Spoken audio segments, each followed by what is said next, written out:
काय महत्वाचं काम आहे तुमचं? तुला सगळं सांगावं लागतंय. मला कोंबडं कापायचंय. भैया आज कशाला कोंबडा आता? अगं तुला काय करायचंय? दे चाकू म्हणलं की आणायचं. मला काय करायचंय? असं कसं बरं? बायकोय मी, मला सगळं सांगायला लागल. अगं तू चाकू आण, मी काय करणार आहे? कोंबडी कापणार आहे.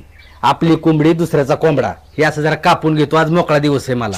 हा पण नको ना आता कोंबडी, मी स्वयंपाक केलाय ना. ए बाई तू जाऊन दे आणून मला चाकू. नको नाही डोक्याला लागू माझ्या. अरे माझी जिंदगी अख्खी झोपण्यात गेली बघ. बर रात्रीचा झोपतो, पत्र्याकडे बघतो, त्या हिरोईनचे फोटो बघतो आणि इकडच्या कुशीचा त्या कुशीला, त्या कुशीचा त्या कुशीला. अरे अख्खा दिवस जातो पण रात्र काही जात नाही लेका बघ. तुझं जरा वाईटच आहे गाड्या. हा होईल होईल. माझी जिंदगी आहे ना झंडवा झाली बघ. तुझ्या झंडवा झाली. हा तू आणि काशी महिने आहे ना म्हणून जीवन जगतो रे.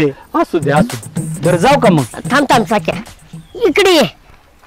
आमच्या आई वडिलांची लय मोठी इच्छा होती आम्ही जागावं, मोठं व्हावं आणि लय नाव कमवावं.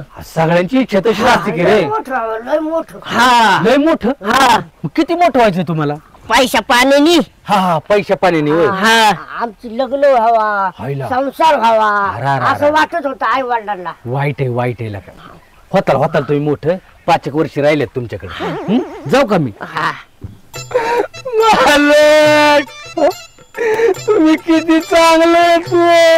अरे काय झालं माझ्याकडून काहीतरी चूक झाली रडू नको रडू नको. माझ्या बापाची गाडी आहे, एवढी प्रेमाने लग्नात दिलती मला. तुझ्या बापाची गाडी. अगं जवळ इंजिन तिचं जोरात चालायचं तेव्हा तुझ्या बापाने वापरली आणि पार आईने इंजिन बंद पडायच्या टायमाला मला लग्नात बसवून दिला. अगं काय ती माझी वरात. बस अरे भारी भारी लय भारी माझी वैतकवाडी.